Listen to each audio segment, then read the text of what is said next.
اعوذ باللہ من الشیطان اللعین الرجیم بسم اللہ الرحمن الرحیم الحمد للہ رب العالمین الصلاة والسلام علی اشرف الانبیاء والمرسلین وعلی آلہ طیبین الطاہرین المعصومین الذین اذہب اللہ عنہم الرجس وطہرہم تطہیرا اللہم صل علی محمد وآل محمد اللہم اخرجنا من الظلمات الوہم واکرمنا بنور الفہم اللہم افتح علینا ابواب رحمتک وانشر علینا خزائن علومک برحمتک یا ارحم الراحمین۔ قال ابو عبداللہ علیہ السلام قال امیر المؤمنین علی بن ابی طالب علیہ آلاف و تحیت و ثناء ان التفکر یدعو الی البر والعمل بہ۔ عزیزان محترم، کتاب وسائل الشیعہ ابواب جہاد بالنفس 5واں باب اور 5ویں حدیث آپ کی خدمت میں بیان کر رہے ہیں۔ یہ ابواب جہاد بالنفس اس قدر اہمیت رکھتے ہیں کہ مرحوم آیت اللہ بہجت فرمایا کرتے تھے کہ ہر روز ایک حدیث کی قرأت کی جائے اور اس پر عمل کرنے کی کوشش کی جائے۔ 1 سال کے بعد آپ اپنے وجود میں نمایاں تبدیلی کو محسوس کریں گے۔ لہٰذا ابواب جہاد بالنفس کا آغاز کیا اور 5ویں باب کی 5ویں حدیث تک ہم پہنچے ہیں۔ آج کی حدیث میں حضرت امام جعفر صادق علیہ السلام حضرت سید الاوصیاء امیر المؤمنین علی ابن ابی طالب علیہ آلاف و تحیت و ثناء سے نقل فرماتے ہیں کہ ان التفکر یدعو الی البر والعمل بہ، کہ بے شک تفکر یعنی غور و فکر انسان کو نیکی اور عمل صالح کی دعوت دیتا ہے۔ پس تفکر کے آثار اور برکات میں نیکی شامل ہے اور عمل صالح شامل ہے۔ انسان غور و فکر سے اعمال کے درست اور نادرست ہونے کی تشخیص دے سکتا ہے۔ انسان اعمال میں موجود مصلحت اور مفسدے کو بھانپ سکتا ہے، پہچان سکتا ہے، بہتر اور غلط کو ایک دوسرے سے جدا کر سکتا ہے اور مصلحت والے اعمال کو انجام دے کر اور بہترین اعمال کو انجام دے کر انسان مفسدے والے اعمال سے دوری کر کے انسان سعادت مند ہو سکتا ہے۔ لہٰذا عزیزان محترم، غور و فکر کرنا انسانی فطرت میں خداوند متعال نے قرار دیا ہے اور انسان خاکی کو اشرف المخلوقات کا اعزاز دے کر خداوند متعال نے اس انسان کو اپنی تمام موجودات پر افضل اور اشرف قرار دیا ہے، اور اس کی بنیادی وجہ یہی ہے کہ یہ انسان اپنی عقل کا استعمال کرتا ہے، تعقل کرتا ہے، غور و فکر کرتا ہے، درست اور نادرست کی تشخیص دیتا ہے، درست پر عمل کرتا ہے، نادرست سے دوری اختیار کرتا ہے۔ تو یہی انسانی فطرت ہے جو غور و فکر کی ہے، یہ انسان کو نیکی کی طرف لے جاتی ہے۔ یہی انسانی فطرت جو ہے وہ انسان کو عمل صالح کی طرف پکارتی ہے۔ لہٰذا انسان اگر اپنی اس فطرت کی آواز پر لبیک کہے اور انسان کو کوئی نبی نہ ملے، انسان کو کوئی ولی نہ ملے، خود انسان کی فطرت سلیم ہی اسے ہدایت کے راستے پر گامزن کرنے کے لیے، اس انسان کو موحد بنانے کے لیے کافی ہے۔ لہٰذا انسان اپنی فطرت سلیم پر توجہ کرے، غور و فکر کرے، خداوند متعال کی نشانیوں پر توجہ کرے تو یہ انسان ہدایت یافتہ ہو سکتا ہے۔ لیکن اس انسان کے لیے خداوند متعال نے مزید حجتیں تمام کرتے ہوئے 1,24,000 انبیاء، پھر ہر نبی کے بعد اوصیاء کا انتظام کیا ہے، چونکہ یہ انسان اپنی اس انسانی فطرت سے غافل ہو سکتا ہے اور غافل ہوتا ہے، اور انسان اپنی اس عقل کے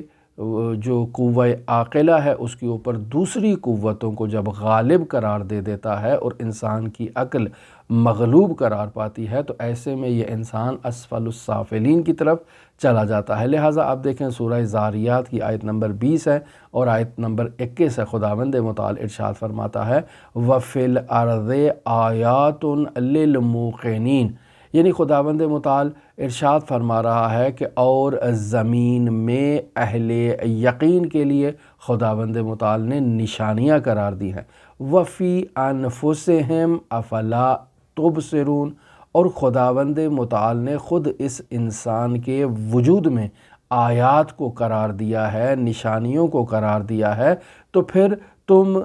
توجہ کیوں نہیں کرتے ہو، پھر تم دیکھتے کیوں نہیں ہو ان نشانیوں کو جنہیں خداوند متعال نے تمہارے وجود میں قرار دیا ہے۔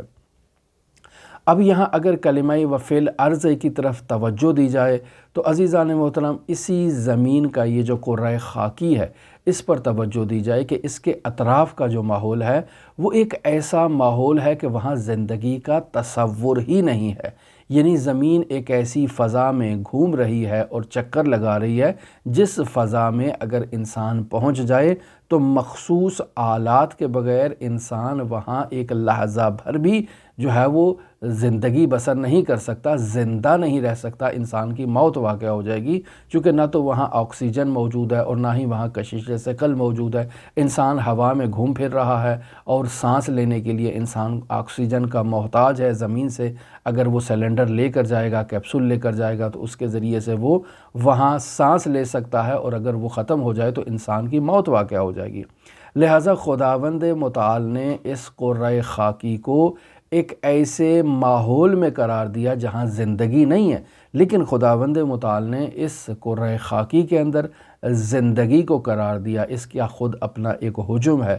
سورج سے اس کا ایک مخصوص فاصلہ ہے۔ اگر زمین سورج سے اپنے درمیان فاصلے کی جو تناسب ہے اس کو کھو بیٹھے تو خود یہ سورج کی تپش یا سورج سے دوری جو ہے وہ اس زمین میں زندگی کو جو ہے وہ ختم کر سکتی ہے۔ یعنی اگر یہ سورج اس زمین کے قریب آ جائے تو اس زمین پر رہنے والے افراد زندگی بسر نہیں کریں گے، اور اگر سورج سے زمین دور ہو جائے تو خود یہ سردی جو ہے وہ انسان کی موت کا باعث بنے گی، چونکہ سورج کی حرارت اس زمین کو نہیں مل رہی ہے۔ پھر اس زمین میں خداوند متعال نے انسان کی حیات کے لیے آکسیجن کو قرار دیا۔ خداوند متعال نے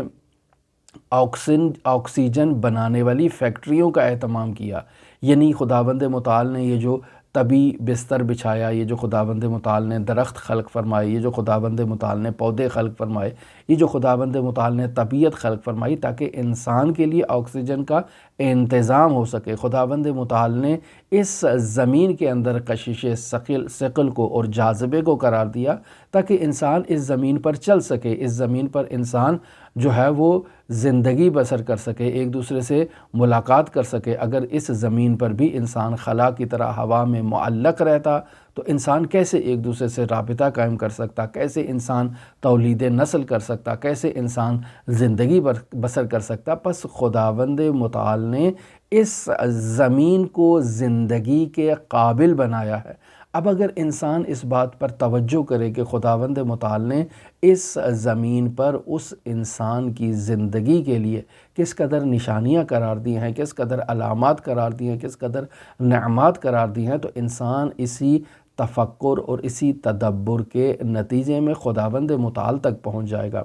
درست اور نادرست کی تشخیص دے پائے گا کہ کون سی چیز میرے لیے مفید ہے، کون سی چیز میرے لیے مضر ہے، اور اس کے لیے انسان تجربہ کر سکتا ہے۔ ایک دفعہ انسان اگر کسی چیز کے ضرر کو دیکھ لیتا ہے یا کسی دوسرے کو اس شے کے ضرر سے متوجہ ہو جاتا ہے تو انسان خود اپنی ذات پر اس کا تجربہ نہیں کرتا ہے، چونکہ مجھ سے ماقبل افراد نے ایسے تجربات کو کیا ہے، اور انسان پہلے تجربہ اپنے پر نہیں کرتا، کسی اور موجود پر اس کا تجربہ کرتا ہے تاکہ انسان کو معلوم ہو جائے کہ کون سی چیز انسان کے لیے ضرر آور ہے، کون سی چیز انسان کے لیے نقصان دہ ہے۔ لہٰذا انسان انہی تجربات کی روشنی میں درست اور نادرست کو تشخیص دیتا ہے، درست کا انتخاب کرتا ہے اور نادرست سے دوری اختیار کرتا ہے۔ لہٰذا یہ انسان اگر اسی انداز میں عمل صالح کو انجام دے گا تو خداوند متعال کا قرب اس کا مقدر بنے گا۔ لہٰذا آیت میں فرما رہے ہیں وفی انفسہم، یعنی خداوند متعال نے خود اس انسان کے وجود میں ایسی نشانیاں قرار دی ہیں۔ یہ انسان آکسیجن لیتا ہے، کان کا استعمال کرتا ہے، ناک کا استعمال کرتا ہے، آنکھوں کا استعمال کرتا ہے، ہاتھ کا استعمال کرتا ہے، انسان انہی اعضاء کے بارے میں غور و فکر اگر کرنا شروع کر دے کہ میرا ہاتھ کیسے کام کرتا ہے، اس کا کیا فنکشن ہے، میری آنکھ کیسے کام کرتی ہے، میری زبان کیسے کام کرتی ہے، میں ذائقوں کو کیسے چکھتا ہوں، میٹھے ذائقے کو اور کڑوے ذائقے کو اور کھٹے ذائقے کو ایک دوسرے سے کیسے تشخیص دے سکتا ہوں، یہ انسان اگر ان چیزوں کے بارے میں تحقیق کرے، علمی تحقیق کرے، تو خداوند متعال نے ان چیزوں میں انسان کے لیے نشانیاں قرار دی ہیں تاکہ انسان حقیقت کو کشف کر کے انسان جو ہے وہ خداوند متعال کے قرب ہو سکے اور قریب ہو سکے، چونکہ خداوند متعال نے اس انسان کو احسن تقویم کا شاہکار قرار دیا ہے۔ لہٰذا غور و فکر سے دوری کے نتیجے میں انسان جو ہے وہ اپنی زندگی کو بطالت میں مصرف کرتا ہے، اپنی زندگی کو ضائع کر دیتا ہے۔ لہٰذا اگر انسان اس دنیا میں، اس کائنات میں باقی رہنا چاہتا ہے تو غور و فکر کرے، اور غور و فکر کے نتیجے میں انسان جو ہے وہ اپنی ہستی کے خالق کی طرف متوجہ ہو جائے، اور اس خالق کی بقا کے راز کو کشف کرتے ہوئے انسان اس خالق کے ساتھ جو ہے وہ یک نواخت ہو کر اس خالق کے ساتھ جو ہے وہ انسان اپنی حیات کو جو ہے وہ جاری رکھے، تو اس خالق کے ساتھ انسان زندہ ہو۔ یعنی انسان کی آنکھ زندہ ہے چونکہ یہ اللہ کی دید سے مشاہدہ کرتی ہے، انسان کے کان زندہ ہیں چونکہ یہ اللہ کی سماعت بن چکے ہیں، انسان کے ہاتھ زندہ ہیں چونکہ یہ ید اللہ کا مصداق بن چکے ہیں۔ لہٰذا اگر انسان اپنے اعضاء و جوارح کو خداوند متعال کی اطاعت میں استعمال کرے، خداوند متعال کی فرمان برداری میں استعمال کرے، تو انسان کا ہاتھ اللہ کا ہاتھ، انسان کی آنکھ اللہ کا آنکھ، انسان کے کان اللہ کے کان، تو ایسے میں انسان ہر اس فعل کو انجام دے گا جس پر وہ ہستی جو اس انسان کی خالق ہے، وہ ہستی جس نے انسان کے لیے یہ زمین و آسمان کا فرش بچھایا ہے، انسان خود کو اس ہستی کا مطیع قرار دے گا۔ لہٰذا خداوند متعال سورہ فصلت کی آیت نمبر 53 میں ارشاد فرماتا ہے سَنُرِيهِمْ آیَاتِنَا فِی الْآفَاقِ وَفِی أَنفُسِهِمْ حَتَّى يَتَبَيَّنَ لَهُمْ أَنَّهُ الْحَقُّ، یعنی خداوند متعال نے آفاق میں یعنی اس کائنات میں موجود نشانیوں کو انسان کے سامنے واضح کر دیا ہے، اور پھر انسان کے خود وجود میں، اس کے نفس میں ان نشانیوں کو واضح کر دیا ہے۔ انسان جب ان نشانیوں کے پیچھے جائے گا، ان کے بارے میں تدبر کرے گا، ان کے بارے میں غور و فکر کرے گا، تو یہ نشانیاں اس انسان کو خداوند متعال تک لے جائیں گی۔ وَيَتَبَيَّنَ أَنَّهُ الْحَقُّ، انسان کے لیے یہ بات واضح ہو جائے گی حضرت حق متعال ہی حق ہے، اور خداوند متعال کی اطاعت ہی انسان کی بقا کا راز قرار پا سکتی ہے۔ لہٰذا آج کل کے اس جدید دور میں سائنسدانوں نے تحقیقات کی، علمی تحقیقات کی، مختلف ایسی ویڈیوز بنائی، مختلف ایسے جو ہے وہ اینیمیشنز بنائی کہ جن کے ذریعے سے انسان ان پیچیدہ ترین تحقیقات کو، جن تحقیقات کے پیچھے انسان نے سالوں سال محنت کی ہے اور اس کائنات کے اسرار کو کشف کرنے کی کوشش کی ہے، اگر انسان 1 گھنٹہ 2 گھنٹہ ان ویڈیوز کو ہی مشاہدہ کر لے تو انسان کے پاس ایسے علوم آ جائیں گے کہ جن علوم تک پہنچنے میں انسان نے صدیاں لگا دی ہیں، لیکن آج انسان کو گھر بیٹھے آسانی کے ساتھ وہ تمام جو ہے وہ راز اس کے سامنے منکشف ہو جاتے ہیں۔ آپ دیکھ لیں کیسے یہ دریا نورد دریاؤں کے نیچے جا کر کیسے جو ہے وہ عجیب و غریب مخلوقات سے فلم برداری کرتے ہیں، ان کی عکس بندی کرتے ہیں، ان کو باقاعدہ پبلک کے سامنے لے کر آتے ہیں، اور پھر باقاعدہ ان کے بارے میں گفتگو کرتے ہیں کہ یہ موجود کیسے زندگی بسر کرتی ہے، کہاں زندگی بسر کرتی ہے، اس کی خوراک کیا ہے، اس کی زندگی کا راز کیا ہے۔ اسی طرح کہکشانوں سے متعلق تحقیقات کو پیش کیا جاتا ہے، حیات وحش سے متعلق تحقیقات کو پیش کیا جاتا ہے، کرۂ ارض سے متعلق تحقیقات کو پیش کیا جاتا ہے۔ مختلف جو اس دنیا میں جو واقعات رونما ہو رہے ہیں، جو حادثات رونما ہو رہے ہیں، ان کے بارے میں تحقیق کی جاتی ہے، اور لوگ اپنی تحقیقات کو پیش کرتے ہیں علمی اور تجرباتی بنیادوں پر، اور انسان اگر ان کے بارے میں غور و فکر کرنا شروع کر دے تو اس پر یہ قدرت کے راز منکشف ہو جائیں گے۔ اس انسان کے سامنے بہت سے ایسے حقائق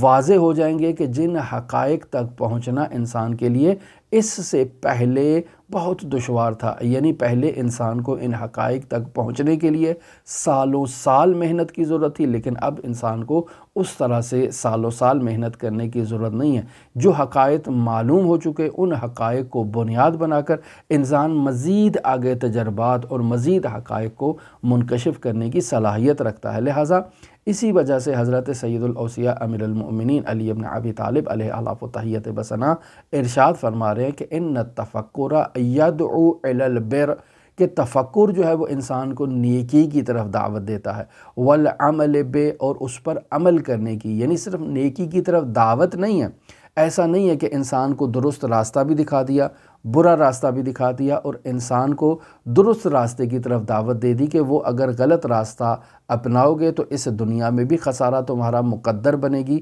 آخرت میں بھی خسارہ تمہارا مقدر ہے، لیکن یہ درست راستہ ہے، اس درست راستے پر عمل کر کے تم سعادت مند ہو سکتے ہو۔ تو انسان کو جو درست راستہ دکھا دیا ہے تو صرف راستہ نہیں دکھایا بلکہ انسان کو اس پر عمل کرنے کی بھی دعوت دی ہے، اور وہ دعوت کس کے ذریعے سے دی ہے؟ تفکر کے ذریعے سے، غور و فکر کے ذریعے سے۔ اور اگر انسان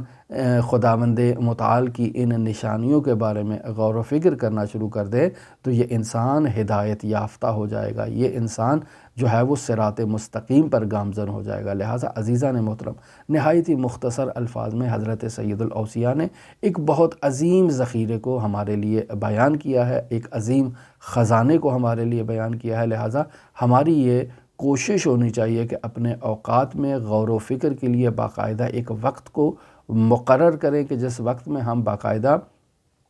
خداوند متعال کی ان آفاقی و انفسی آیات پر تدبر کریں اور خداوند متعال کی ان نشانیوں سے خداوند متعال تک پہنچیں، وَأَنَّهُ الْحَقُّ، وہی ذات جو ہے وہ حق ہے۔ لہٰذا ہماری دعا ہے کہ خداوند متعال ہمیں یہ سعادت نصیب کرے کہ ہم غور و فکر کریں۔ ہماری دعا ہے کہ خداوند متعال منجی عالم بشریت حضرت صاحب العصر والزمان کے ظہور میں تعجیل فرمائے اور ہمیں ان کے اصحاب و اعوان و انصار میں شمار فرمائے۔ آپ تمام عزیزان کے لیے حضرت امام علی ابن موسیٰ رضا کی نورانی بارگاہ میں نائب الزیارہ بھی ہیں اور دعا گو بھی ہیں۔ اللہم صلی علی محمد و آل محمد وعجل فرج قائم آل محمد۔